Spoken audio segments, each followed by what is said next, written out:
இந்த செய்தியை கேளுங்கள், உங்களுடைய உள்ளம் உறுதிப்படும். பலமில்லாத இறை நம்பிக்கையாளனை விட பலமுள்ள இறை நம்பிக்கையாளன் அல்லாஹ்விடத்திலே நேசத்திற்குரியவன். உடலாலும் சிந்தனையாலும் செயலாலும் பலமற்று வாழக்கூடிய ஒரு இறை நம்பிக்கையாளனை விட பலமுள்ள இறை நம்பிக்கையாளன் அல்லாஹ்விடத்திலே விருப்பத்திற்குரியவன். ஆனால் இருவரிடத்திலும் நலவுகள் உள்ளது. அல்லாஹ்வுடைய தூதர் மேலும் சொன்னார்கள், ஏதாவது உலக காரியத்தில் நலவை நீங்கள் கண்டு அதை நீங்கள் பேராதரவோடு விரும்பினால் அதை தேடுங்கள் அல்லாஹ்விடத்தில், அதற்காக அல்லாஹ்விடத்திலே உதவி தேடுங்கள். ஒருபோதும் அந்த விஷயத்தில் நீங்கள் சோர்ந்து விடாதீர்கள். மேலும் சொன்னார்கள், ஏதாவது ஒன்று உலக வாழ்வில் உங்களை கடந்தால் நடந்தால் இதால் நடந்தது, அதால் நடந்தது, இதனால் நடந்தது, அதால் நடந்தது என்றெல்லாம் கூறிக்கொள்ளாதீர்கள்.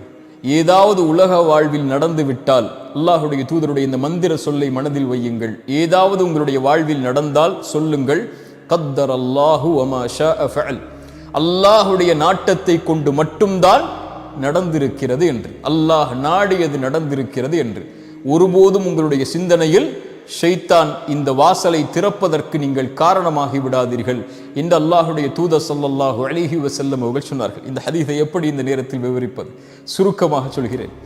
பலமில்லாத வாழ்வில் ஏதாவது சோதனைகள், சிரமங்கள், கஷ்டங்கள், பிரச்சனைகள், தொழிலில் தோல்வி, செல்வத்தில் தோல்வி, அல்லது அவன் விரும்பிய பெண்ணை திருமணம் முடிக்கவில்லை, அல்லது விரும்பிய ஒரு மணமகனை திருமணம் முடிக்கவில்லை, அல்லது நோய், அல்லது இழப்புகள், அல்லது உயிரிழப்புகள், இப்படி வாழ்வில் எது நடந்தாலும், அல்லது கல்வியில் தோற்றாலும், ஒரு விளையாட்டில் தோற்றால் கூட இன்றைய காலத்தில் பலரை பார்க்கிறோம், இருளில் உட்கார்ந்து கொண்டு அழுது கொண்டு, ஐயோ இப்படி நடந்து விட்டது, எப்படி வெளியேறப் போகிறேன், எப்படி வாழப்போகிறேன், எதற்கு எனக்கு இந்த உலக வாழ்க்கை என்று புலம்பிக் கொண்டு கண்ணீர் மலையில் மூழ்கி கொண்டு இன்னும் பலர் கோழைகளாக மாறி உயிரையே மாய்த்து கொள்ளக்கூடிய மனிதர்கள் வாழக்கூடிய இந்த உலகில் எது நடந்தாலும், எதை வாழ்வில் சந்தித்தாலும், எந்த இழப்புகளை தோல்விகளை வாழ்வில் கொண்டாலும் தங்களுடைய சிந்தனையாலும் உடலாலும் மனதாலும் எண்ணத்தாலும் செயலாலும் உறுதியோடு முன்னேறக்கூடிய இறை நம்பிக்கையாளர்களை அல்லாஹ் நேசிக்கிறார். சுப்ஹானல்லாஹ். தங்களுடைய வாழ்வில் அவர்கள் எதையும் பார்ப்பார்கள், நோயை பார்ப்பார்கள், செல்வத்தின் இழப்பை பார்ப்பார்கள், விரும்பியது நடக்காததை பார்ப்பார்கள், தொழிலில் தோல்வியை பார்ப்பார்கள். ஆனால் அவர்களுடைய வாழ்வு முழுவதும் அல்லாஹ்வுடைய நாட்டத்தை கொண்டு மட்டும்தான் இது நடக்கிறது. நான் இறை நம்பிக்கையாளன், நான் கவலை கொள்ளக்கூடாது. குர்ஆன் சொல்லுகிறது, இறை நம்பிக்கையாளன் ஒருபோதும் கவலை கொள்ள மாட்டான். கவலை ஷைத்தானுடையது. கவலையை கொண்டு ஷைத்தான் உள்ளத்தை உடைப்பான், அல்லாஹ்வை விட்டு அவனை தூரமாக்குவான். கவலை கொள்ள மாட்டான் இறை நம்பிக்கையாளன், பயம் கொள்ள மாட்டான். உலகமே அவனுக்கு எதிராக ஒன்று சேர்ந்திருந்தாலும் ஹஸ்புனல்லாஹ், அல்லாஹ் ஒருவன் போதுமானவன் என்று அவன் சொல்லுவான். கவலை கொள்ள மாட்டான், பயம் கொள்ள மாட்டான். அவனுக்கு குர்ஆன் சொல்லக்கூடிய செய்தியை மனதில் வைத்திருப்பான். கவலை கொள்ளாதே, பயம் கொள்ளாதே. அன்துமுல் அலௌன இன் குன்தும் முஃமினீன், நீங்கள் தான் உயர்ந்தவர்கள் முஃமின்களாக வாழ்ந்தால்.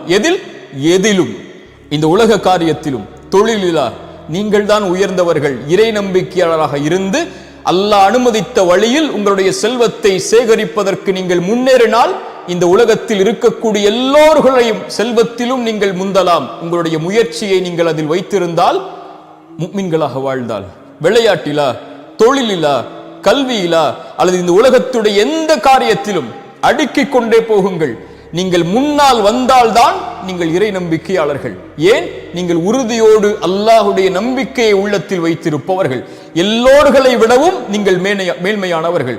உங்கள் சமூகத்தில் வாழக்கூடிய மக்களில் யாரை நீங்கள் அருகில் வைத்திருந்தாலும் நீங்கள் தான் உயர்ந்தவர்களாக இருக்க வேண்டும். அதில் ஏன்? இறை நம்பிக்கையாளன் பலமுள்ளவனாக இருந்தால்தான் அல்லாஹ் அவரை நேசிக்கிறான்.